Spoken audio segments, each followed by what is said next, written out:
Hello students, ಎಲ್ಲರಿಗೂ ನಮಸ್ಕಾರ. TCHR ಕ್ಲಾಸ್ಗೆ ಎಲ್ಲರಿಗೂ ಸ್ವಾಗತ.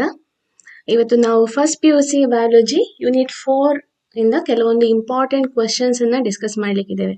Dear students, as you were requesting, ನೀವು ಆಲ್ರೆಡಿ ನಮ್ಮ ಹತ್ರ ತುಂಬಾ ಜನ ರಿಕ್ವೆಸ್ಟ್ ಮಾಡಿದ್ರೆ ಯೂನಿಟ್ 4 ಮತ್ತು ಯೂನಿಟ್ 5 ಇಂದ ಕೆಲವೊಂದು ಇಂಪಾರ್ಟೆಂಟ್ ಕ್ವೆಶನ್ಸ್ ಅನ್ನ ಡಿಸ್ಕಸ್ ಮಾಡಿ ಅಂತ ಹೇಳಿ. So we have come up with unit 4 for today ಅಂತ ಹೇಳಿದ್ರೆ ಪ್ಲಾಂಟ್ ಫಿಸಿಯಾಲಜಿ, ಫಸ್ಟ್ PUC ಬಯಾಲಜಿಯ ಪ್ಲಾಂಟ್ ಫಿಸಿಯಾಲಜಿ ಯೂನಿಟ್ ಇಂದ ಕೆಲವೊಂದು ಇಂಪಾರ್ಟೆಂಟ್ ಕ್ವೆಶನ್ಸ್ ಅನ್ನ ಇವತ್ತು ನಾವು ಡಿಸ್ಕಸ್ ಮಾಡುವ. ಅದೇ ತರ ಯೂನಿಟ್ 5 ನೆಕ್ಸ್ಟ್ ಸೆಷನ್ ಅಲ್ಲಿ ನಾವು ಹ್ಯಾಂಡಲ್ ಮಾಡ್ಲಿಕ್ಕಿದ್ದೇವೆ. Okay students, so before we start with the session, I hope all of you are studying thoroughly for the upcoming exams.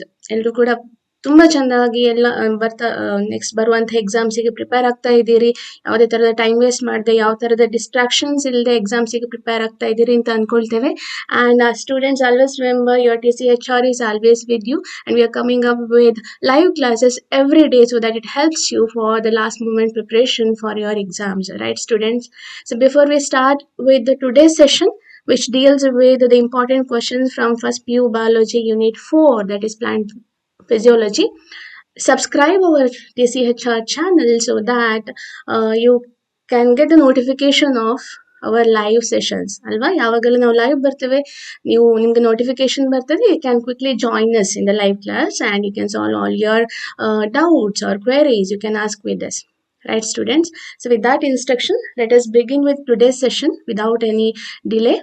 Okay, so welcome all of you again to the very important session, right? So because we are dealing with very important unit from first PUC biology, that is plant physiology, and we already understood from the blueprint that this is one of the important unit, alva. Around 30 marks ಅಷ್ಟು question ಈ unit ಇಂದ ಬರಬಹುದು.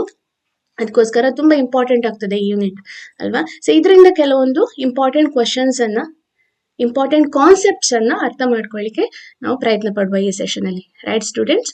Okay students, let us begin with today's session with some important concepts from the unit plant physiology, right? Yes, the first question, as you know, in the session we are going to discuss about 2 marks, 3 marks and 5 mark questions, alva. So blueprint ಅಲ್ಲಿ ಯಾವ chapter ಇಂದ ಎಷ್ಟು ಮಾರ್ಕಿಗೆ questions ಕೇಳಿದ್ದಾರೆ ಅದರ ಆಧಾರದ ಮೇಲೆ ನಾವು important question ಅಂತ ಕೆಲವೊಂದು ಚೂಸ್ ಮಾಡಿ ಅದನ್ನ ಡಿಸ್ಕಸ್ ಮಾಡ್ತೇವೆ, ರೈಟ್?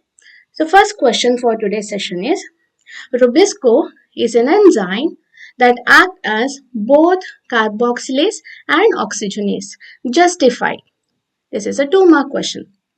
See, ಈ ತರದ ಕ್ವೆಶನ್ಸ್ ಇದು application based question, direct question ಅಲ್ಲ. ಇದು ಸ್ವಲ್ಪ ಕಷ್ಟ ಇರ್ತದೆ, ಸ್ವಲ್ಪ ಟ್ವಿಸ್ಟೆಡ್ ಆಗಿ ಕೇಳ್ತಾರೆ.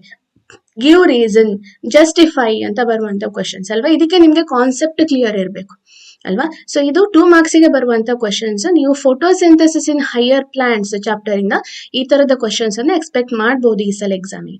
One question is this: Rubisco is an enzyme that acts as both carboxylase and oxygenase. ಅಲ್ವಾ? What is Rubisco? Rubisco is, ಎಲ್ಲಿ ಕಲ್ತಿದ್ದೇವೆ ನಾವು Rubisco? ಫೋಟೋಸಿಂಥಸಿಸ್ ಚಾಪ್ಟರ್ ಅಲ್ಲಿ ತುಂಬಾ ಕಡೆ ನಾವು ಕಲ್ತಿದ್ದೇವೆ. What is the full form? Ribulose bis phosphate carboxylase ಆಕ್ಸಿಜನೇಸ್. ಇದು O, this should be capital letter. Okay, Rubisco enzyme, alva. This is one of the most abundant protein, alva.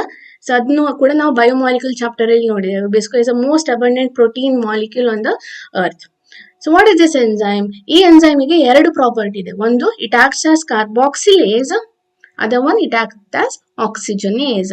ಹೇಗೆ ಸಾಧ್ಯ? Why it acts as both carboxylase and oxygenase? What is the reason ಅಂತ question ಕೇಳಬಾರದು. What is the reason? The reason is, dear students, the Rubisco enzyme, it is very special because in the active site of this enzyme, in the active site ಅಂದ್ರೆ ನಿಮ್ಗೆ ಗೊತ್ತು, biomolecule chapter ಅಲ್ಲಿ ಕಲ್ತಿದ್ದೀರಿ. Active site ಅಂದ್ರೆ ಎಂಜೈಮಿನ ಒಂದು site. If this is enzyme, there is a site which is known as active site to which the substrate comes and binds, alva.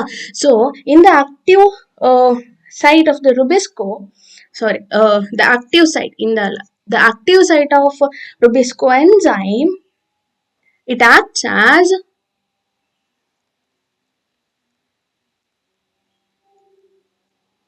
Okay, it is very special. The active site of Rubisco is very special because it can bind both to carbon dioxide and oxygen. The active site of Rubisco can bind to both carbon dioxide and the oxygen. ಆಕ್ಸಿಜನ್ಗೂ bind ಆಗುವ ability ಇದೆ ಅವರ ಬಿಸ್ಕೋಗೆ, carbon ಡೈಆಕ್ಸೈಡ್ಗೂ bind ಆಗ್ಬೋದು, right.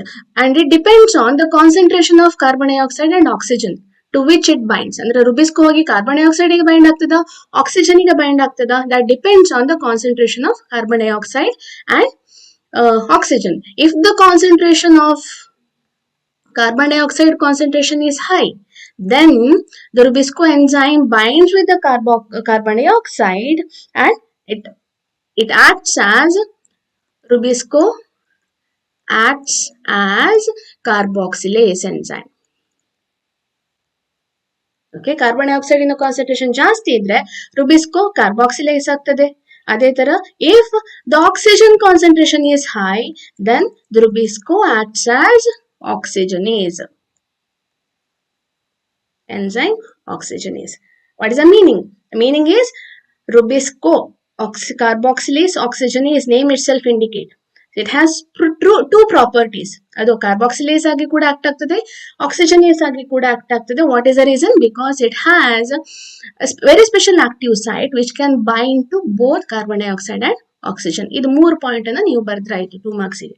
That would be sufficient. Clear students? This is a very important concept. You should remember and understand. ಈ concept ಇನ ಆಧಾರದಲ್ಲಿ ಕೆಲವೊಂದು ಈ ತರ justify ಅಥವಾ give reason questions ಅನ್ನ ಕೇಳಬಹುದು. Next, we'll go to the next question now. Next, again another 2 mark question from the same chapter, photosynthesis chapter. Only the ATP molecules are produced in cyclic phosphorylation but not NADPH. Why? What is cyclic phosphorylation? Phosphorylation andre enu? Phosphorylation antandre it is nothing but the synthesis of ATP. ATP formation ಆಗುವುದಕ್ಕೆ phosphorylation ಅಂತ ಹೇಳ್ತೇವೆ. To be more specific, it is cyclic photophosphorylation ಅಲ್ವಾ? ಅಂದ್ರೆ light energy utilise ಮಾಡಿಕೊಂಡು chlorophyll ಒಳಗಡೆ ATP synthesis ಆಗುವಂಥದ್ದು. ಆ ಪ್ರೊಸೆಸ್ಸಿಗೆ photophosphorylation ಅಂತ ಹೇಳ್ತೇವೆ. There are 2 types of photophosphorylation. One is non cyclic ಅಂತ ಇದೆ, which we also studied as Z scheme ಅಲ್ವಾ. ಅದು one is a cyclic. Non cyclic photophosphorylation ಎಲ್ಲಿ ಆಗ್ತದೆ? ಸಿ, ಫೋಟೋಫಾಸ್ಫಾರಿಲೇಷನ್ ಸೈಕ್ಲಿಕ್ ಇರ್ಬೋದು, ನಾನ್ ಸೈಕ್ಲಿಕ್ ಇರ್ಬೋದು. ಅದೆಲ್ಲ ಆಗುವಂಥದ್ದು ಕ್ಲೋರೋಪ್ಲಾಸ್ಟಿನ ಒಳಗಡೆ ಇರುವಂತಹ ಮೆಂಬ್ರೇನಸ್ ಸ್ಟ್ರಕ್ಚರ್ ಅಲ್ಲಿ. So this is chloroplast outer membrane, this is inner membrane. ಇದ್ರ ಒಳಗಡೆ ಕೆಲವೊಂದು ಮೆಂಬ್ರೇನಸ್ ಸ್ಟ್ರಕ್ಚರ್ ಇದೆ ಅಲ್ವಾ ಮಕ್ಳೇ? What are these? ಈ ತರ ಕೆಲವೊಂದು ಸ್ಟ್ರಕ್ಚರ್ಸ್ ಇದೆ. What are these? This are grana. ಇದನ್ನ ಗ್ರಾನಾ ಅಂತ ಕರೀತಾರೆ. Grana are nothing but the stacks of thylakoids. ಇದು ಈ ಸಿಂಗಲ್ ಸ್ಟ್ರಕ್ಚರ್ ಏನಿದೆ, ಈ ತರ ಡಿಸ್ಕ್ ಶೇಪ್ಡ್ ಸ್ಟ್ರಕ್ಚರ್, ಇದು ಥೈಲಕಾಯ್ಡ್ ಅಲ್ವಾ. ತುಂಬಾ ಥೈಲಕಾಯ್ಡ್ ಒಂದ್ರ ಮೇಲೆ ಒಂದು ಈ ತರ ಸ್ಟಾಕಿಂಗ್ ಮಾಡಿ ಇಟ್ರೆ this becomes the what is this? The grana. ಅದೆಲ್ಲ ಮೆಂಬ್ರೇನ್ ಬೌಂಡ್ ಸ್ಟ್ರಕ್ಚರ್ಸ್. ಈ ಎರಡು ಗ್ರಾನಗಳು, 2 ಅಥವಾ ಅದಕ್ಕಿಂತ ಜಾಸ್ತಿ ಗ್ರಾನಗಳು ಒಂದಕ್ಕೊಂದು ಕನೆಕ್ಟ್ ಆಗುವಂತಹ ಸ್ಟ್ರಕ್ಚರ್ ಏನಿದೆ, ಇದು this becomes a stroma ಲ್ಯಾಮೆಲ್ಲೆ. Very important structures of chlorophyll. ಈ ಎಲ್ಲ ಮೆಂಬ್ರೇನಸ್ ಸ್ಟ್ರಕ್ಚರ್ ಅಲ್ಲಿ ಆಗುವಂತದ್ದು ಈ ನಾನ್ ಸೈಕ್ಲಿಕ್ ಮತ್ತೆ ಸೈಕ್ಲಿಕ್ ಫೋಟೋಫಾಸ್ಫಾರಿಲೇಷನ್. ಇದನ್ನು ನಾವು ಲೈಟ್ ರಿಯಾಕ್ಷನ್ ಅಂತ ಕರಿತೇವೆ. ಫೋಟೋಸಿಂಥಸಿಸ್ ನ ಲೈಟ್ ರಿಯಾಕ್ಷನ್ ಅಂತ ಕರೆಯುವಂಥದ್ದು ಮೆಂಬ್ರೇನಸ್ ಸ್ಟ್ರಕ್ಚರ್ಸ್ ಅಲ್ಲಿ ಆಗುವಂಥದ್ದು ಅಲ್ವಾ. ಸೊ ಫೋಟೋಫಾಸ್ಫಾರಿಲೇಷನ್ ಅಂತಂದ್ರೆ synthesis of ATP. What is non cyclic and cyclic? See, non cyclic photophosphorylation ಆಗ್ತಾ ಇರುವಂತದ್ದು ಈ ರೀಜನ್ ಅಲ್ಲಿ, ಈ ಗ್ರಾನಾ ರೀಜನ್ ಅಲ್ಲಿ ಆಗ್ತಾ ಇರುವಂತದ್ದು ನಾನ್ ಸೈಕ್ಲಿಕ್ ಫೋಟೋಫಾಸ್ಫಾರಿಲೇಷನ್ ಅಥವಾ Z ಸ್ಕೀಮ್ ಅಂತ ಏನ್ ಕರಿತೇವೆ ಅದು. ಆದ್ರೆ ಈ ಸ್ಟ್ರೋಮಾ ಲ್ಯಾಮೆಲ್ಲೆ ಅಂತ ಹೇಳುವ ಸ್ಟ್ರಕ್ಚರ್ ಅಲ್ಲಿ what happens is cyclic photophosphorylation happens. What is the difference between non-cyclic and cyclic photophosphorylation? Non-cyclic photophosphorylation involves both photosystem 1 and photosystem 2, and it also involves a very important enzyme known as NADP reductase. What is cyclic photophosphorylation? This is a photophosphorylation where only photosystem 1 is present.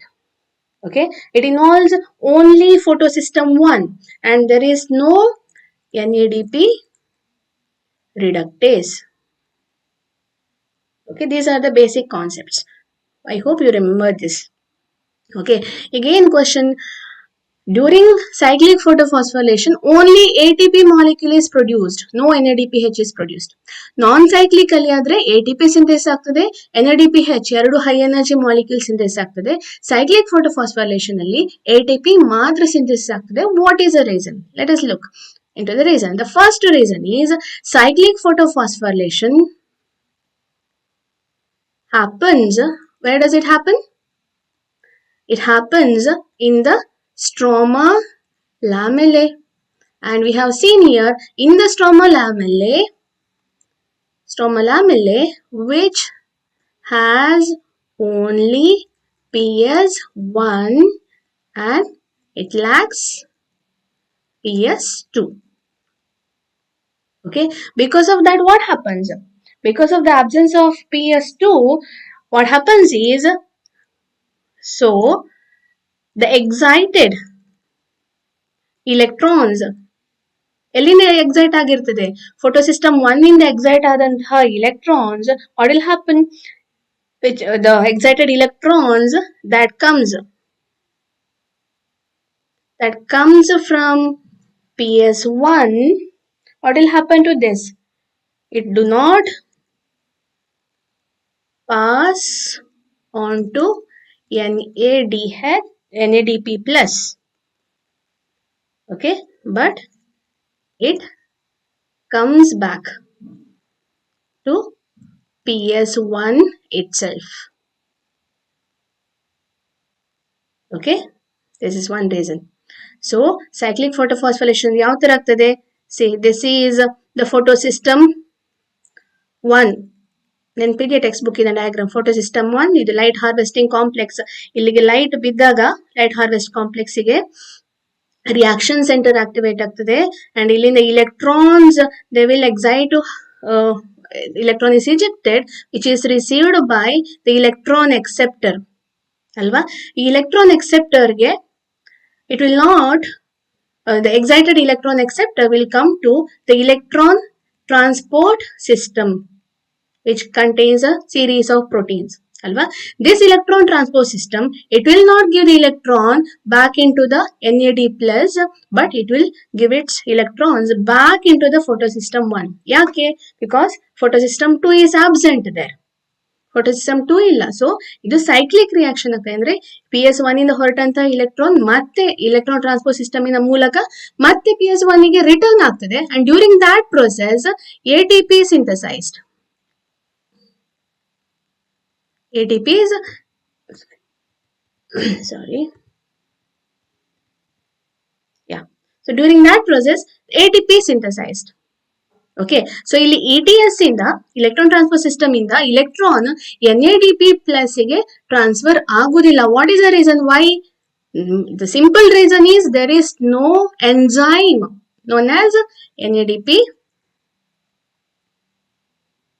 Okay, there is no enzyme known as NADP reductase. This enzyme is absent. So there is no production of NADPH. NADPH production agudilla. ATP matra synthesis agtade. Hope the concept is clear. Right? So this is a major difference between non-cyclic and cyclic photophosphorylation. Okay, I hope you remember what is non-cyclic photophosphorylation. Next discuss maadu adra ಬಗ್ಗೆ ಕೂಡ. Okay students, next question. Yeah. This is a 3-mark question. List the events of a Z scheme. Okay. So list the events of Z scheme. What is Z scheme? ಇಲ್ಲಿ ನಾವು ನೋಡಿದೆವು ಅಲ್ವಾ? It is nothing but non-cyclic photophosphorylation. Okay. ಏನೆಲ್ಲ ಆಗ್ತದೆ non-cyclic photophosphorylation? Simple ಆಗಿ ಒಂದು diagram ಅಲ್ಲಿ ತೋರಿಸ್ತೇನೆ. Why it is known as Z scheme ಅಂತ ಅರ್ಥ ಮಾಡ್ಕೊಳ್ಳುವ ಫಸ್ಟಿಗೆ. Right? So ಏನಾಗ್ತದೆ? ಇದು ಎಲ್ಲಿ ಆಗುವಂತದ್ದು? First of all non cyclic photophosphorylation it happens in the thylakoid membrane ಅಲ್ಲಿ. ಈ membrane ಅಲ್ಲಿ this is a thylakoid. ಈ membrane ಅಲ್ಲಿ ಏನಿರ್ತದೆ? ಇಲ್ಲೊಂದು ಕೆಲವೊಂದು ಫೋಟೋ ಸಿಸ್ಟಮ್ಸ್ ಇರ್ತದೆ. There is PS1, there is PS2. Okay, photo system 1 ಇರ್ತದೆ, ಫೋಟೋ ಸಿಸ್ಟಮ್ 2 ಇರ್ತದೆ. ಸಾರಿ, ಫಸ್ಟ್ ಗೆ ಇರುವಂತದ್ದು ಫೋಟೋ ಸಿಸ್ಟಮ್ 2, ಆಮೇಲೆ ಇರುವಂತದ್ದು ಫೋಟೋ ಸಿಸ್ಟಮ್ 1. ಇದರ ಮಧ್ಯದಲ್ಲಿ ಕೆಲವೊಂದು ಪ್ರೋಟೀನ್ ಕಾಂಪ್ಲೆಕ್ಸಸ್ ಇರ್ತದೆ. We called as electron transport chain ಅಥವಾ ETS, ಇಲೆಕ್ಟ್ರಾನ್ ಟ್ರಾನ್ಸ್ಪೋರ್ಟ್ ಸಿಸ್ಟಮ್ ಅಂತ ಕರಿತೇವೆ. Okay, so what happens students, ಇದನ್ನ ಇಲ್ಲಿ ಅನ್ಲಾರ್ಜ್ ಮಾಡಿ ನಿಮ್ಗೆ ತೋರಿಸ್ತೇನೆ. See this is the light harvesting complex ಅಂತ ಹೇಳ್ತೇವೆ, where there is a reaction centre chlorophyll A, reaction centre chlorophyll A. Okay, ಇದು ಕಂಪ್ಲೀಟ್ ಈ ಸಿಸ್ಟಮ್ ಅನ್ನ, ಇದಿಷ್ಟು ಸಿಸ್ಟಮ್ ಅನ್ನು ನಾವು PS2 ಅಂತ ಕರಿತೇವೆ. Okay, PS2 photo system 2. ಅದೇ ತರ ಇಲ್ಲಿ ಇರುವಂತದ್ದು, ಅಲ್ಲಿ ರಿಯಾಕ್ಷನ್ ಸೆಂಟರ್ ಇದೆ, light harvesting, this is LHC, this is photo system, sorry reaction centre. Okay, so this is photo system 1. Okay, so what is the reaction center of photosystem 2? Photosystem in a reaction center is P680. This is P700. We know that, right? So whenever this light harvesting complex is hit with the light one hit adaga reaction center ige illina ಒಂದು electron is ejected, and this electron is accepted by a primary electron acceptor. Alva? And this primary electron acceptor will transfer its electron into a series of protein complexes. ಇಲ್ಲಿ ಇರುವಂತಹ ಈ protein complexes ಎಲ್ಲ ಒಟ್ಟಿಗೆ ನಾವು ಅದನ್ನ electron transport system ಅಂತ ಕರಿತೇವೆ, ಅದಕ್ಕೆ ಟ್ರಾನ್ಸ್ಫರ್ ಮಾಡ್ತದೆ. Okay, and electron will move down the oxidation reduction potential. Okay, oxidation reduction potential down the scale. Okay, ಈ ತರ electrons ಒಂದು electron transport protein ಇಂದ ಇನ್ನೊಂದರ ಕಡೆಗೆ ಈ ತರ ಮೂವ್ ಆಗ್ತಾ ಇರ್ತದೆ. And during this process what happens? ADP plus PI becomes ATP. Adenosine diphosphate becomes adenosine triphosphate, which is the higher energy molecule. Then after this, electron transport system will give its electron into the photosystem 1. ಅದೇ ತರ light ಕೂಡ ಇದಕ್ಕೂ ಕೂಡ ಬೀಳ್ತದೆ, and the electron from this will be ejected, and electron is received by another electron acceptor here. Okay, and here is our enzyme NADH reductase enzyme irtade, and it will convert NADP into NADPH plus H plus ಆಗಿ convert ಆಗ್ತದೆ. Okay, hege NAD plus will receive an electron from this electron acceptor, and it gets reduced into NADH plus H plus agi convert agtade. So here if you see, dear students, illi ಏನು ಕಾಣಿಸ್ತದೆ ನಿಮಗೆ? So electron starts from here, comes here through electron transport system, it moves here, comes back to PS1, and finally to the NADP reductase. So this we call it as Z scheme. ಇದನ್ನ ನೋಡಿದ್ರೆ Z shape ಅಲ್ಲಿ ಇರೋದ್ರಿಂದ ಇದನ್ನ Z scheme ಅಂತ ಕರಿತೇವೆ, right? So what are the events? Question ಏನ್ ಕೇಳಿದ್ದು, what are the events of this Z scheme? ಇದನ್ನ ನಾವು ನಾನ್ ಸೈಕ್ಲಿಕ್ ಫೋಟೋಫಾಸ್ಫಾರಿಲೇಷನ್ ಅಂತ ಕೂಡ ಕರಿತೇವೆ. What are the products of this reaction? One is ATP synthesized, ಇನ್ನೊಂದು NADPH is synthesized. We list down what are the events of this light reaction. ಏನೇನಾಗ್ತದೆ light reaction ಆಗುವಾಗ? The first one is, first ಏನಾದದ್ದು, first ಬಂದು light ಬಂದು hit ಆದದ್ದು, right? First event is light absorption. The light is absorbed. What is the second event? Light absorption ಆದ ತಕ್ಷಣ ಏನಾಯ್ತು? Very important point, ಇಲ್ಲಿ ಇನ್ನೊಂದು ಇವೆಂಟ್ ಆಗ್ತದೆ. ಲೈಟ್ ಬಂದು ಇಲ್ಲಿ LHC ಅಥವಾ ಫೋಟೋಸಿಸ್ಟಮ್ 1ಗೆ ರೀಚ್ ಆದ ತಕ್ಷಣ ಈ ಫೋಟೋಸಿಸ್ಟಮ್ 1ಗೆ ಕ್ಲೋಸ್ ಅಸೋಸಿಯೇಷನ್ ಅಲ್ಲಿ ಒಂದು ಮಾಲಿಕ್ಯೂಲ್ ಇರ್ತದೆ, one enzyme. Okay, and that enzyme is responsible for splitting a water molecule. Okay, ಒಂದು ವಾಟರ್ ಮಾಲಿಕ್ಯೂಲ್ ಸ್ಪ್ಲಿಟ್ ಆಗ್ತದೆ, ವಾಟರ್ ಮಾಲಿಕ್ಯೂಲ್ ಬ್ರೇಕ್ ಆಗ್ತದೆ, and it is going to release 2 electrons, 2 H plus ions and oxygen. Okay, oxygen release ಆಗ್ತದೆ. So this is in association with the PS1. So light absorption ಆದ ತಕ್ಷಣ ಇಲ್ಲಿ electrons ಹೇಗೆ ಇಜೆಕ್ಟ್ ಆಗ್ತಾ ಇರ್ತದೆ, at the same time water is split. ಇಲ್ಲಿಂದ 2 electron ಈ ಕಡೆ ಹೋದ್ರೆ ಆ ಎಲೆಕ್ಟ್ರಾನ್ ಅನ್ನ ರೀಪ್ಲೇಸ್ ಮಾಡ್ಲಿಕ್ಕೆ ಈ ವಾಟರ್ ಸ್ಪ್ಲಿಟ್ ಆದಾಗ ರಿಲೀಸ್ ಆದಂತಹ ಎಲೆಕ್ಟ್ರಾನ್ಸ್ ಯುಟಿಲೈಸ್ ಆಗ್ತದೆ, right students? So after the light absorption, there is one more event happening, is water splitting. What is the consequence of splitting of water? Water split ಆದ ತಕ್ಷಣ ಏನಾಯಿತು? There is a release of what? Release of oxygen, which is a very important byproduct of photosynthesis process ಅಲ್ವಾ? photosynthesis ಅಂದ್ರೆ ಏನು? Plants carbon dioxide utilise ಮಾಡ್ತದೆ, oxygen ಅನ್ನ evolve ಮಾಡ್ತದೆ ಅಂತ ನಾವು ಸಿಂಪಲ್ ಆಗಿ ಹೇಳ್ತೇವೆ. ಸೊ ಎಲ್ಲಿ ಆಗ್ತಾ ಇರೋದು ಆಕ್ಸಿಜನ್ ಇವಾಲ್ವ್ ಆಗ್ತಾ ಇರೋದು? ಲೈಟ್ ರಿಯಾಕ್ಷನ್ ಇಂದ ಫಸ್ಟ್ ಸ್ಟೆಪ್ ಆದ ತಕ್ಷಣ, ಲೈಟ್ ಅಬ್ಸಾರ್ಪ್ಷನ್ ಆದ ತಕ್ಷಣ ವಾಟರ್ ಸ್ಪ್ಲಿಟ್ ಆಗ್ತದೆ, ಆಕ್ಸಿಜನ್ ಇವಾಲ್ವ್ ಆಗ್ತದೆ. Next what happens? Next the electron moves through this Z scheme ಅಲ್ಲಿ electron move ಆಗ್ತದೆ, and as a consequence what happens students? The energy, the high energy chemical intermediates ಯಾವುದು?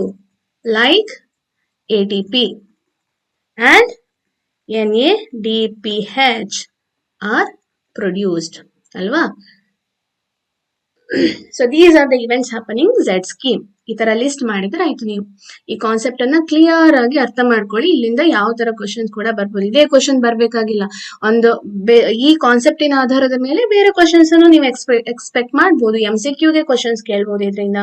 Okay students, so B clear with the concepts first. Okay, next question. Explain the Kranz anatomy seen in C4 plant. Again from the same chapter. ಯಾಕೆ ನಾನು photosynthesis chapter ಇಂದ cover ಮಾಡ್ತಾ ಇದ್ದೇನೆ? Because ಆ chapter ಇಂದ ನೀವು ಈ ಸಲ 2 marks ಮತ್ತೆ 3 marks ಗೆ ಕ್ವಶನ್ಸ್ ಅನ್ನ ಎಕ್ಸ್ಪೆಕ್ಟ್ ಮಾಡಬಹುದು. Okay, so one more 3 mark question from photosynthesis chapter. Explain the Kranz anatomy seen in C4 plant. What is Kranz anatomy? See, the Kranz means, first point ನೀವು ಬರಿಬೇಕದ್ದು, Kranz means ಏನು? Remember the wreath. Okay, wreath. And Kranz anatomy is a special kind of arrangement of bundle sheath cells. Okay, and the Kranz anatomy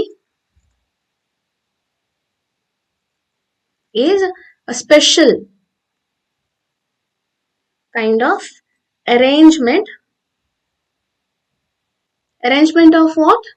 Arrangement of the bundle sheath cells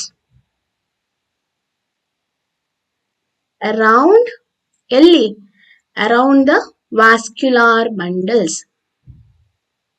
Okay, vascular bundle, leaf in a vascular bundle ಅಲ್ಲಿ, for example if this is a leaf, this is a vascular bundle. ಈ vascular bundle ಇನ ಸುತ್ತಲೂ ಒಂದು special ಆದ ವಿಶೇಷ ರೀತಿಯ ಒಂದು cellular arrangement ಕಾಣಿಸ್ತದೆ. ಸೊ ಇದು bundle sheath cells. How bundle sheath cells are unique in C4 plant? So the bundle sheath cells, they form, okay, so this I'll write it as BS. Bundle sheath cells, they form several layers first of all. Okay, ತುಂಬಾ layers, ಒಂದೇ layer ಇರಬೇಕು ಅಂತ multiple layers ಮಾಡ್ತದೆ bundle sheath cells. And these cells, the bundle sheath cells are thick walled. ಅದರ wall, cellulosic wall thick ಇರ್ತದೆ. They are thick walled. They have large number of chloroplast ಇರ್ತದೆ.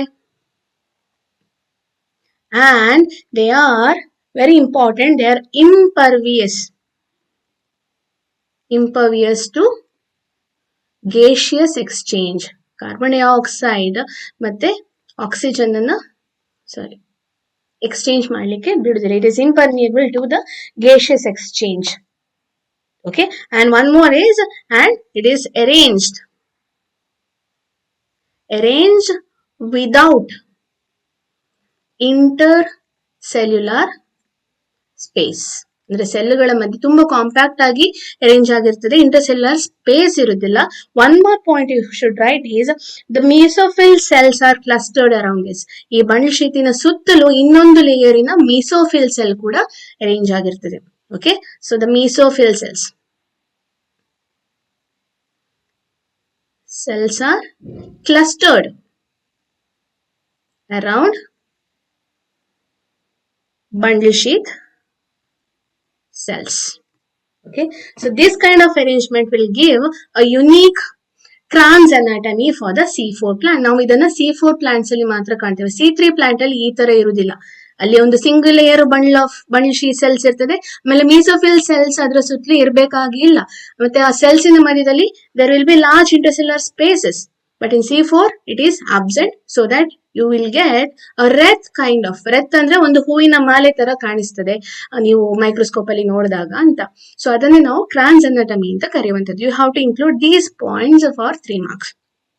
Here? Yes. Yeah.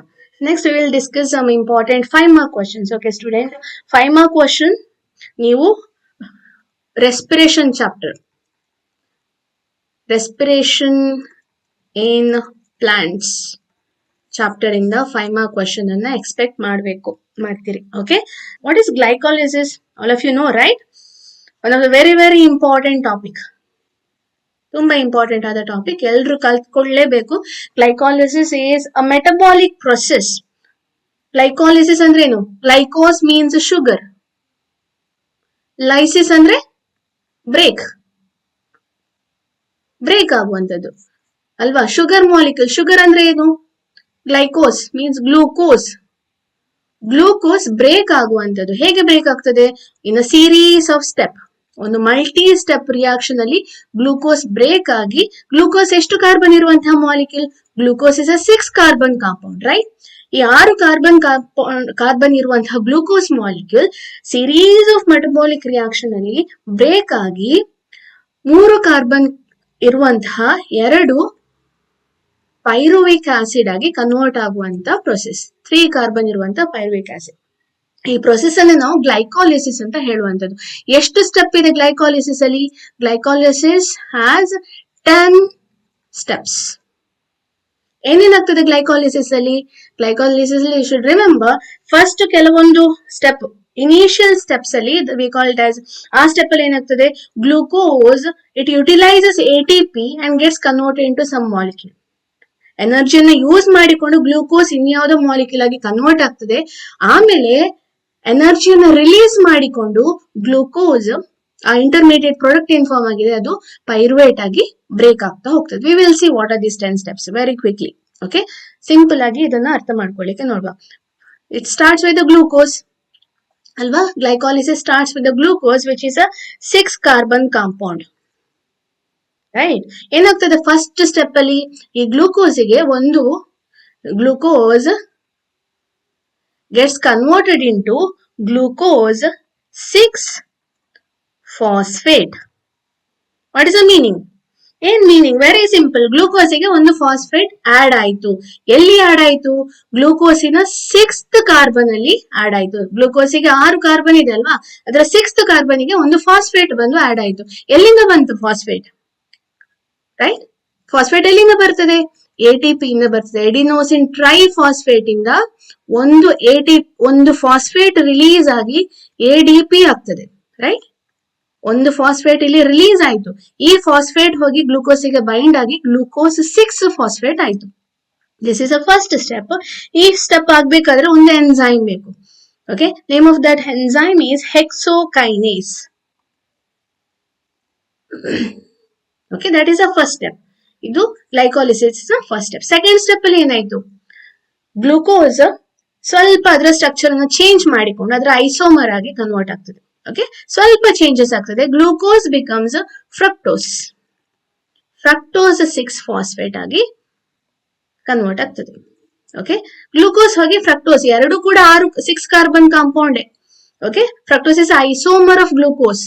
ಸ್ವಲ್ಪ ಅದರ structure ಅಲ್ಲಿ change ಇರುವಂತದ್ದಷ್ಟೇ. Okay, so this is a second step. Second step ಅಲ್ಲಿ ಏನಾಯ್ತು? Glucose became glucose 6-phosphate became fructose 6-phosphate.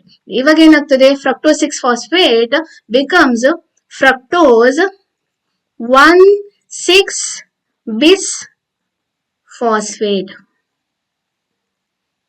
1,6-bisphosphate. What is this? ಏನಾಯ್ತು ಇವಾಗ? You should tell me ಏನಾಯ್ತು ಅಂತ ಹೇಳಿ. ಇಲ್ಲಿ 6-phosphate ಇತ್ತು, ಇಲ್ಲಿ ಇನ್ನೊಂದು 1,6 ಆಯ್ತು, ಬಿಸ್ ಆಯ್ತು. ಬಿಸ್ ಅಂದ್ರೆ 2. bisphosphate ಅಂದ್ರೆ ಇಲ್ಲಿ ಒಂದು ಫಾಸ್ಫೇಟ್ ಗ್ರೂಪ್ ಇದ್ದು, ಇಲ್ಲಿ 2 ಫಾಸ್ಫೇಟ್ ಗ್ರೂಪ್ ಆಯ್ತು. ಅಲ್ಲಿ ಒಂದು ಫಾಸ್ಫೇಟ್ 6th ಕಾರ್ಬನ್ ಅಲ್ಲಿ ಇದೆ, ಇನ್ನೊಂದು ಫಾಸ್ಫೇಟ್ 1st ಕಾರ್ಬನ್ ಅಲ್ಲಿ ಇದೆ. ಈಗ ಎಲ್ಲಿಂದ ಬರ್ತದೆ ಫಾಸ್ಫೇಟ್? Again from ATP. ಇಲ್ಲಿ ನಾವು ATP ಬರಿಬೇಕು, ADP plus PI. So this phosphate will come and bind to fructose to become fructose 1,6-bisphosphate. Remember students, this fructose 1,6-bisphosphate is very unstable. ಅದಕ್ಕೆ stability ಇಲ್ಲ. Soon it becomes fructose 1,6-phosphate, it will break into two molecules. Because of instability, it breaks into 2-3 carbon compounds. 2-3 ಕಾರ್ಬನ್ನಿನ compound ಆಗಿ break ಆಗ್ತದೆ. What are the 3 carbon compound? 3 carbon compound ಅನ್ನ simply we call it as triose ಅಂತ ಕರಿತೇವೆ. Triose phosphate ಅಂತ ಬರೆದ್ರೆ ಸಾಕಾಗೋದಿಲ್ಲ ಮಕ್ಕಳೇ. The first compound is 1,3-bis phospho. Sorry. This is the one compound here is glyceraldehyde 3-phosphate. Now phosphate ಅನ್ನ ಈ ತರ ಬರೀತೀನಿ so that I can save some time. Glyceraldehyde 3-phosphate. ಇನ್ನೊಂದು 3 carbon compound ಯಾವುದು? That is dihydroxy acetone phosphate. ಇಲ್ಲಿ 6 carbon ಇದ್ದಂತಹ fructose it breaks into glyceraldehyde 3-phosphate dihydroxy acetone phosphate. What is special, students? This dihydroxy acetone phosphate, it can convert back into glyceraldehyde 3-phosphate.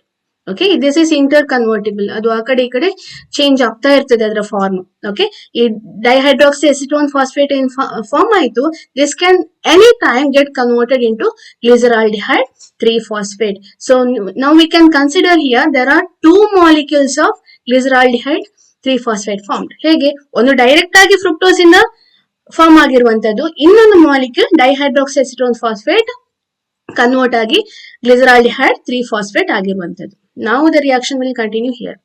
Okay, we'll go to the next slide. ಏನಾಯ್ತು? 2 molecule of glyceraldehyde 3-phosphate form ಆಯ್ತು. ಓಕೆ, simple ಆಗಿ short form ಬರಿತಾ ಇದ್ದೇನೆ ಅಲ್ವಾ? ಇದು 3 carbon compound. Next step ಅಲ್ಲಿ ಏನಾಗ್ತದೆ? So this glyceraldehyde 3-phosphate gets converted into 1,3-bis phosphoglycerate.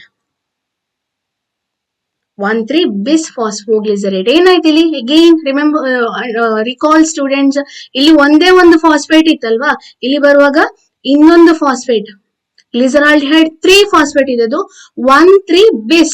What is the meaning? One more phosphate is added here. Remember, ಇಲ್ಲಿ ATP ಇಂದ ಬಂದಂತಹ ಫಾಸ್ಫೇಟ್ ಅಲ್ಲ, ಇದು ಇನ್ಆರ್ಗ್ಯಾನಿಕ್ ಫಾಸ್ಫೇಟ್ ಒಂದು ಆಡ್ ಆಗ್ತದೆ with the help of NAD+. ಇದೊಂದು ಕೋಎನ್ಸೈಮ್. NAD ಮತ್ತೆ phosphate, inorganic phosphate ಈ ರಿಯಾಕ್ಷನ್ ಗೆ ಇನ್ವಾಲ್ವ್ ಆಗ್ತದೆ. NAD+ gets converted into NADH plus H+. ಈ ಫಾಸ್ಫೇಟ್ ಎಲ್ಲಿ ಹೋಯ್ತು? ಈ ಇನ್ಆರ್ಗ್ಯಾನಿಕ್ ಫಾಸ್ಫೇಟ್ G3P ಗೆ ಆಡ್ ಆಗಿ 1,3-bis phosphoglycerate ಆಯ್ತು. ನೆಕ್ಸ್ಟ್ ಸ್ಟೆಪ್ ಅಲ್ಲಿ this 1,3-bis phosphoglycerate will lose one of the phosphate. ಇಲ್ಲಿಂದ ಒಂದು ಫಾಸ್ಫೇಟ್ ರಿಲೀಸ್ ಆಗ್ತದೆ ಅಂಡ್ ದಾಟ್ ರಿಲೀಸ್ಡ್ ಫಾಸ್ಫೇಟ್ ಬಂದು ADP ಗೆ ಜಾಯಿನ್ ಆಗಿ ATP ಸಿಂಥಸೈಸ್ ಆಗ್ತದೆ. First ATP synthesized here during glycolysis. ಅವಾಗ 1,3-bis phosphoglycerate ಏನಾಯ್ತು? It gets converted into 3-phosphoglycerate. Right, ಒಂದು ಫಾಸ್ಫೇಟ್ ಹೋಯ್ತು, ಎಲ್ಲಿಗೆ ಹೋಯ್ತು? ATP ಸಿಂಥಸಿಸ್ ಹೋಯ್ತು, gets convert to 3-phosphoglycerate. In the next step, 3-phosphoglycerate simply gets converted into its isomer, that is 2-phosphoglycerate. ಅಂದ್ರೆ third carbon ಅಲ್ಲಿ ಇದ್ದಂತಹ phosphate second carbon ಗೆ shift ಆಗ್ತದೆ. Only that is a change. Okay, next step ಅಲ್ಲಿ 2-phosphoglycerate gets converted into phosphoenol pyruvate by the release of water. ಒಂದು water molecule release ಆಗ್ತದೆ, phosphoenol pyruvate ಆಗ್ತದೆ. ನಾವು in the next step ಈ ಏನಿದೆ phosphate is lost. Phosphate release ಆಗ್ತದೆ, ADP ಜೊತೆ bind ಆಗ್ತದೆ, ಒಂದು ATP ಮಾಲಿಕ್ಯೂಲ್ ಸಿಂಥೆಸಿಸ್ ಆಗ್ತದೆ. One more ATP synthesized. Okay, to produce pyruvate here. ಇಲ್ಲಿ ಪೈರುವೇಟ್ ಅಥವಾ ಪೈರುವಿಕ್ ಆಸಿಡ್ ಎರಡು ಕೂಡ ಸೇಮ್. ಪೈರುವಿಕ್ ಆಸಿಡ್ ಸಿಂಥಸಿಸ್ ಆಗ್ತದೆ. ನಾವು ಸ್ಟೂಡೆಂಟ್ಸ್ ಲುಕ್ ಹಿಯರ್, ಇಲ್ಲಿ ಎಷ್ಟು G3P ಮಾಲಿಕ್ಯೂಲ್ ಇದೆ? 2 G3P ಮಾಲಿಕ್ಯೂಲ್ ಇದೆ ಅಲ್ವಾ? ಎಷ್ಟು 1,3-bis-phosphoglycerate ಆಗ್ಬೇಕು? 2, ರೈಟ್? ಇಲ್ಲಿ ಎಷ್ಟು 3-phosphoglycerate ಆಗ್ಬೇಕು? 2 ಮಾಲಿಕ್ಯೂಲ್. ಅವಾಗ ಇಲ್ಲಿ ಎಷ್ಟು ATP ಸಿಂಥಸಿಸ್ ಆಗ್ತದೆ? 2 ATP. ಯಾಕೆ? ಇಲ್ಲಿ 2 ಫಾಸ್ಫೇಟ್ ರಿಲೀಸ್ ಆಗ್ತದೆ, 2 ADP ಜೊತೆ ಅದು ಬೈಂಡ್ ಆಗ್ತದೆ, 2 ATP ಫಾರ್ಮ್ ಆಗ್ತದೆ. ಅದೇ ತರ ಇಲ್ಲಿ ಕೂಡ 2 phosphoglycerate, 2 phosphoenol pyruvate. So we get 2 ATP here also. So what is the net gain? Net ATP during glycolysis is here 2, that is 4 is a net ATP. But students, here you see, ಇಲ್ಲಿ ಒಂದು ATP, ಇಲ್ಲಿ ಒಂದು ATP utilise ಆಗಿದೆ glycolysis ಅಲ್ವಾ? 4 ATP produce ಆದ್ರೂ ಕೂಡ 2 ATP first 2 step ಗೆ use ಆಗಿದೆ. So what is a total ಅಥವಾ gross ATP produced during glycolysis is only 2. ಯಾಕೆ? 4 ಪ್ರೊಡ್ಯೂಸ್ ಆದ್ರೂ ಕೂಡ ಅದರಲ್ಲಿ 2 ಯುಟಿಲೈಸ್ ಆಗ್ತದೆ. So remaining is only 2. Okay students, this is glycolysis. ಇದು ಪ್ರತಿಯೊಂದು ಈ 10 ಸ್ಟೆಪ್ ಕೂಡ ಕ್ಲಿಯರ್ ಆಗಿ ಬರೀಬೇಕು. ಇದೆಲ್ಲ ಏನು ಮೆಟಬೊಲೈಟ್ಸ್ ಇನ ಹೆಸರನ್ನ ನೀವು ನೆನ್ಪಿಟ್ಕೊಂಡು ಕರೆಕ್ಟ್ ಆಗಿ ಬರಬೇಕು. Very important question. ಇದನ್ನ ಯಾವುದೇ ರೀಸನಿಗೂ ಎಕ್ಸಾಮಿಗೆ ಬಿಡ್ಲಿಕ್ಕೆ ಹೋಗ್ಬೇಡಿ, ಕಲಿತೆ ಕಲಿಬೇಕಾಯ್ತಾ? 10 ಸ್ಟೆಪ್ ಕೂಡ very important question. Okay, next one more important question, 5 more question from minerals chapter. Okay, mineral nutrition chapter ಇಂದ, that is explain the nitrogen cycle. ಈ ಚಾಪ್ಟರ್ ಇಂದ ಕೂಡ 5 mark question ಬರ್ತದೆ ಮಕ್ಕಳೇ. ಮಾಡೆಲ್ ಕ್ವಶನ್ ಪೇಪರ್ ಅಲ್ಲಿ root ನೋಡ್ಯೂಲ್ formation ಬಗ್ಗೆ ಕೇಳಿದ್ರು. Okay, ಅದನ್ನು ಕಲ್ತ್ಕೊಳ್ಳಿ. ಅದ್ರ ಜೊತೆ ಇನ್ನೊಂದು 5 mark question ಕೇಳಬಹುದಾದಂತದ್ದು nitrogen cycle, very important. Okay, ನಾನು ಸ್ಕಿಮ್ಯಾಟಿಕ್ ರೆಪ್ರೆಸೆಂಟೇಷನ್ ಮಾಡಿ ಎಕ್ಸ್ಪ್ಲೈನ್ ಮಾಡ್ತೇನೆ. ನೀವು ಎಕ್ಸ್ಪ್ಲೈನ್ ಅಂತ ಎಕ್ಸಾಮ್ ಅಲ್ಲಿ ಕೇಳಿದ್ರೆ ನೀವು ನೈಟ್ರೋಜನ್ ಸೈಕಲ್ ಅನ್ನ ಬರೀಬೇಕು. ಎಕ್ಸ್ಪ್ಲನೇಷನ್ ಕೂಡ ಸೆಂಟೆನ್ಸ್ ಅಲ್ಲಿ ಕೂಡ ಅದನ್ನ ಎಕ್ಸ್ಪ್ಲನೇಷನ್ ಬರಿಬೇಕು. ಓಕೆ, ಸೊ ನಾನು ಎಕ್ಸ್ಪ್ಲೈನ್ ಮಾಡ್ತಾ ಹೋಗ್ತೇನೆ. You can listen to that later and make your own notes, explanation ನಿಮ್ಗೆ ಬೇಕಾದ್ರೆ. Okay students, so what is the nitrogen cycle?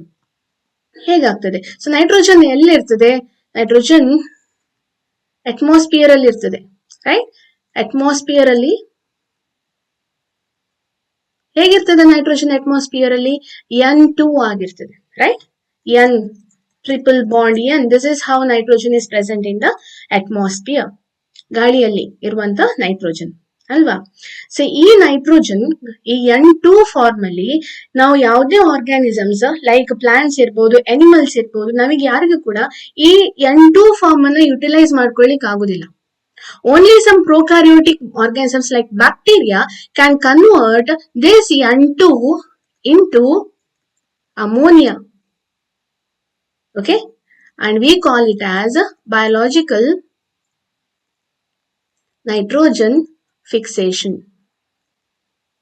by some of the bacteria.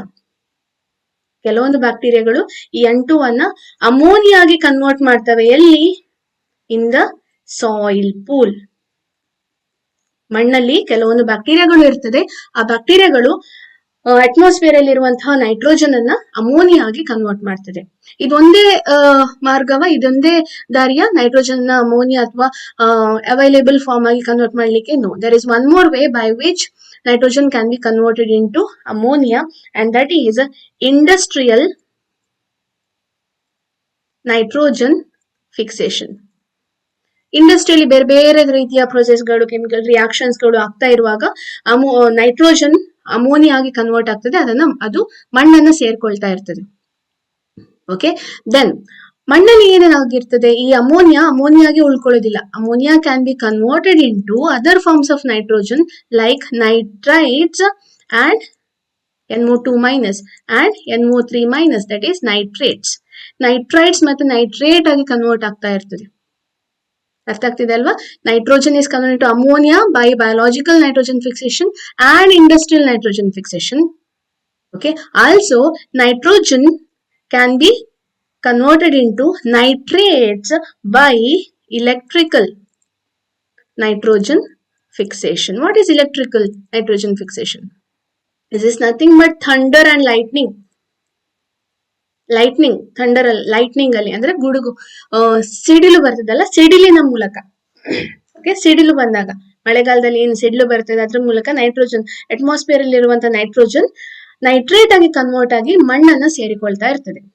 Okay, so ಇದು nitrogen, ammonia, nitrates ಮತ್ತೆ nitrates ಆಗುವಂಥದ್ದು. Ammonia ಹೇಗೆ nitrites ಆಗ್ತದೆ? This is with the help of some kind of bacteria known as chemoautotrophs. Okay, so ನಾವು ಇದನ್ನ first ಗೆ ನೋಡುವ, ಆಮೇಲೆ ಈ ಸೈಕಲ್ ಅನ್ನ ಕಂಟಿನ್ಯೂ ಮಾಡುವ. ಓಕೆ ಮಕ್ಳೆ, ಏನಾಗ್ತದೆ ಗೊತ್ತಾ, ಮಣ್ಣಲ್ಲಿ ಅಮೋನಿಯಾ ಇರ್ತದಲ್ವಾ, you say there are NH3, 2 molecules of ammonia. This can be converted into or in presence of what? Oxygen. Oxygen iddaga ammonia can be converted into nitrites, and along with that the byproducts are H plus ions and water. Okay, so ammonia can be converted into nitrites with the help of some bacteria which lives in the soil like Nitrosomonas or Nitrococcus. ನೈಟ್ರೋಸೋಮೋನಸ್ ಮತ್ತೆ ನೈಟ್ರೋಕಾಕಸ್ ಅಂತ ಹೇಳುವಂತಹ bacteria ಮಣ್ಣಲ್ಲಿ ಇರ್ತದೆ. ಅವುಗಳ ಅಮೋನಿಯಾವನ್ನ nitrites ಆಗಿ convert ಮಾಡ್ತಾ ಇರ್ತವೆ. Okay, ಈ ನೈಟ್ರೈಟ್ಸ್ ಅದಾಗಿ ಅದೇ ತರ ಉಳ್ಕೊಳ್ಳೋದಿಲ್ಲ ಮಣ್ಣಲ್ಲಿ. ನೈಟ್ರೈಟ್ಸ್ ಏನಿದೆ, ನೈಟ್ರೈಟ್ಸ್ ಅನ್ನ ಪ್ಲಾಂಟ್ ಗಳು ಅಬ್ಸಾರ್ಬ್ ಮಾಡ್ಕೊಳ್ತದೆ. ಕೆಲವೊಂದಷ್ಟು nitrites again in presence of oxygen gets converted into nitrates. Nitrates ಆಗಿ ಕನ್ವರ್ಟ್ ಆಗ್ತದೆ. ಇದಿಷ್ಟು ಪ್ರೊಸೆಸ್ ಅನ್ನ ನಾವು ನೈಟ್ರಿಫಿಕೇಶನ್ ಅಂತ ಕರಿತೇವೆ. Nitrification is carried out by a set of microorganisms, Nitrosomonas, Nitrococcus. ಅದೇ ತರ ಇಲ್ಲಿ ನೈಟ್ರೋಬ್ಯಾಕ್ಟರ್, ನೈಟ್ರೈಟ್ ಅನ್ನು ನೈಟ್ರೇಟ್ ಆಗಿ ಕನ್ವರ್ಟ್ ಮಾಡುದು Nitrobacter. Okay, so this process we called as nitrification.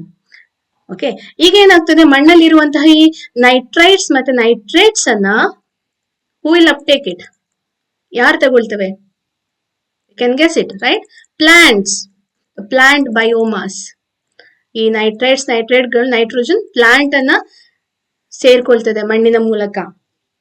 Okay, and from the plant ಎಲ್ಲಿಗೆ ಹೋಗ್ತದೆ? It goes to animal biomass ಹೋಗ್ತದೆ, right? ಆಮೇಲೆ ಏನಾಗ್ತದೆ, ಪ್ಲಾಂಟ್ಸ್ ಸತ್ತೋಗ್ತದೆ, ಅನಿಮಲ್ಸ್ ಸತ್ತೋಗ್ತದೆ. ಏನಾಗ್ತದೆ ಸತ್ತೋದ್ಮೇಲೆ? ಇದೆಲ್ಲ organisms they decay, right? Decaying biomass. Okay, ಮಣ್ಣಲ್ಲಿ plant biomass, animal biomass decay ಆಗ್ತದೆ. ಡಿಕೆ ಆಗ್ತಾ ಇರುವಾಗ ನೈಟ್ರೋಜನ್ ಅಮೋನಿಯಾ ಆಗಿ ರಿಲೀಸ್ ಆಗ್ತಾ ಇರ್ತದೆ. And that process we called as ammonification. Okay, so nitrogen atmosphere ಇಂದ ಮಣ್ಣಿಗೆ ಬಂತು, ಮಣ್ಣಿಂದ ಪ್ಲಾಂಟ್ಸ್ ಮೂಲಕ ಅನಿಮಲ್ ಬಾಡಿಗೆ ಬಂತು. ಪ್ಲಾಂಟ್ಸ್ ಮತ್ತೆ ಅನಿಮಲ್ಸ್ ಗಳು ಸತ್ತಾಗ ಬಯೋಮಾಸ್ ಗಳು ಡಿಕೆ ಆದಾಗ ಅಮೋನಿಯಾ ರಿಲೀಸ್ ಆಗ್ತಾ ಇರ್ತದೆ. ಪ್ರೊಸೆಸ್ ಅನ್ನ ಅಮೋನಿಫಿಕೇಶನ್ ಅಂತ ಕರಿತೇವೆ ನಾವು. ಓಕೆ, ನಾವು how nitrogen goes back into atmosphere? ಭೂಮಿ ಮೇಲಿಂದ ನೈಟ್ರೋಜನ್ ಮತ್ತೆ ಅಟ್ಮಾಸ್ಫಿಯರ್ಗೆ ಹೋಗ್ಬೋದಾ? There is a way.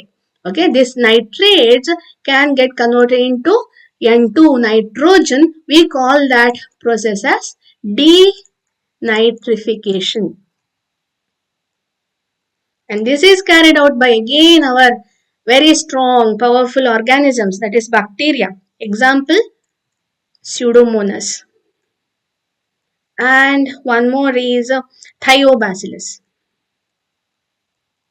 ಇದೆರಡು ರೀತಿಯ ಆರ್ಗ್ಯಾನಿಸಮ್ಸ್ ಮಣ್ಣಲ್ಲಿರುವಂತಹ ನೈಟ್ರೇಟ್ಸ್ ಅನ್ನ ಮತ್ತೆ ನೈಟ್ರೋಜನ್ ಆಗಿ ಕನ್ವರ್ಟ್ ಮಾಡಿ ಅಟ್ಮಾಸ್ಫಿಯರ್ ಗೆ ರಿಲೀಸ್ ಮಾಡ್ತಾ ಇರ್ತವೆ. So this is nitrogen cycle. Okay, ಯಾವ್ದೆಲ್ಲ ಇವೆಂಟ್ಸ್ ಆಗ್ತದೆ ನೈಟ್ರೋಜನ್ ಸೈಕಲ್ ಅಲ್ಲಿ? First biological, industrial and electrical nitrogen fixation ಆಗ್ತದೆ. ಆಮೇಲೆ ನೈಟ್ರಿಫಿಕೇಶನ್ ಸಾಯಿಲ್ ಅಲ್ಲಿ ಆಗ್ತದೆ. ಆಮೇಲೆ ಅಮೋನಿಫಿಕೇಶನ್ ಡಿಕೇಯಿಂಗ್ ಪ್ರೊಸೆಸ್ ಅಲ್ಲಿ ಆಗ್ತದೆ. ಇದಿಷ್ಟನ್ನ ನೀವು ಎಕ್ಸ್ಪ್ಲೇನ್ ಮಾಡಬೇಕು. I hope you understood this clearly. Okay students, here are some questions. Ma'am, skill based questions andre diagram. Ma'am, please tell me ma'am. ಹೌದು ಮಕ್ಕಳೇ, ಸ್ಕಿಲ್ ಬೇಸ್ಡ್ ಕ್ವೆಶನ್ಸ್ ಅಂತ ಏನಿದೆ ಅದು ಎಲ್ಲವೂ ಡಯಾಗ್ರಾಮ್ಸ್ ಬರ್ಬೋದು ಅಥವಾ ಸ್ಕಿಮ್ಯಾಟಿಕ್ ರೆಪ್ರೆಸೆಂಟೇಷನ್ಸ್ ಬರ್ಬೋದು. ಲೈಕ್ ಗ್ಲೈಕಾಲಿಸಿಸ್, ಸಿ ಇದು ಕೂಡ ಅದರ ಅಂಡರಲ್ಲೇ ಬರ್ತದೆ. ಸ್ಕಿಲ್ ಬೇಸ್ಡ್ ಅಲ್ಲಿ ಗ್ಲೈಕಾಲಿಸಿಸ್ ಇರ್ಬೋದು, ಸಿಟ್ರಿಕ್ ಆಸಿಡ್ ಸೈಕಲ್ ಇರ್ಬೋದು, Kreb cycle. Okay, citric acid cycle, Kreb cycle, ಅದೆಲ್ಲವೂ skill based question. Nitrogen cycle schematic representation ಕೇಳಿದ್ರೆ ಅದು ಕೂಡ ಸ್ಕಿಲ್ ಬೇಸ್ಡ್ ಆಗ್ತದೆ. ಅದು ಬಿಟ್ಟು ಉಳಿದೆಲ್ಲ ಡಯಾಗ್ರಾಮ್ಸ್ ಏನೇನಿದೆ ಅದೆಲ್ಲವೂ ಕೂಡ ಸ್ಕಿಲ್ ಬೇಸ್ಡ್ ಕ್ವಶನ್ಸ್ ಆಗ್ತದೆ. ಓಕೆ ಮಕ್ಳೇ, ನಾಲೆಜ್ ಮತ್ತೆ ಅಂಡರ್ಸ್ಟ್ಯಾಂಡಿಂಗ್ ಬೇಸ್ಡ್ ಅಂತಂದ್ರೆ ಡೈರೆಕ್ಟ್ ಆಗಿ ಡಿಸ್ಕ್ರಿಪ್ಷನ್ ಕೇಳುವಂಥದ್ದು. ಅಪ್ಲಿಕೇಶನ್ ಬೇಸ್ಡ್ ಕ್ವಶನ್ಸ್ ಅಂತ ಹೇಳಿದ್ರೆ it will be slightly twist, ಸ್ವಲ್ಪ ಡೀಪ್ ಆಗಿ, ಅಂದ್ರೆ ನೀವು ಕಾನ್ಸೆಪ್ಟ್ ಆಧಾರದ ಮೇಲೆ ಸ್ವಲ್ಪ give reason, justify type of questions will come under application type. ಸ್ವಲ್ಪ ಕಷ್ಟ ಇರುವಂತಹ ಕ್ವಶನ್ಸ್ ಇರ್ತದೆ ಅದರಲ್ಲಿ. ಓಕೆ, ನಿಮ್ಗೆ ಕಾನ್ಸೆಪ್ಟ್ ಕ್ಲಿಯರ್ ಆಗಿ ಅರ್ಥ ಆಗಿದ್ರೆ ಈಸಿಯಾಗಿ ಆನ್ಸರ್ ಮಾಡ್ಬೋದು, no worries. Okay, so ma'am important diagram based on blueprint ಅಂತ ಕೇಳ್ತಾ ಇದ್ದೀರಿ.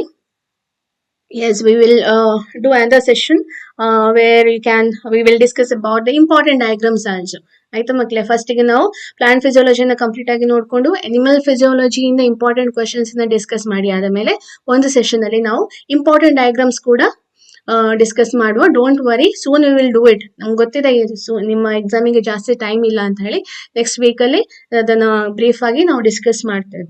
Okay dear students, passing package ಅಂತ ಕೇಳ್ತಾ ಇದ್ದೀರಿ.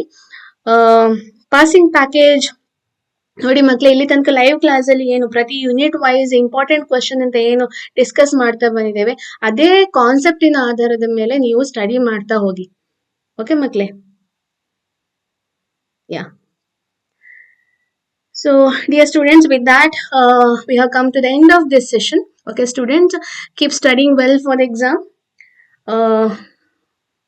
ಡೋಂಟ್ ಯಾವುದೇ ತರದ ಡೈವರ್ಷನ್ಸ್ಗೆ, ಯಾವುದೇ ತರದ ಯಾವ ರೀತಿಯಲ್ಲಿ ಕೂಡ ಟೈಮ್ ವೇಸ್ಟ್ ಆಗದೇ ಇರುವ ತರ ನಿಮ್ಮ ಒಂದು ಟೈಮ್ ಟೇಬಲ್ ಅನ್ನ ಪ್ಲಾನ್ ಮಾಡಿಕೊಂಡು ಇರುವ ಟೈಮ್ ಅನ್ನ ಕರೆಕ್ಟ್ ಆಗಿ ಪ್ರೊಡಕ್ಟಿವ್ ಆಗಿ ಯೂಸ್ ಮಾಡಿಕೊಂಡು ಎಕ್ಸಾಮಿಗೆ ಸ್ಟಡಿ ಮಾಡ್ತಾ ಇರಿ. Let us wind up today's session students. See you all in the next class. Remember, next session is about the human physiology important concepts. See you all in the next session. Thank you so much for attending the live class. See you all.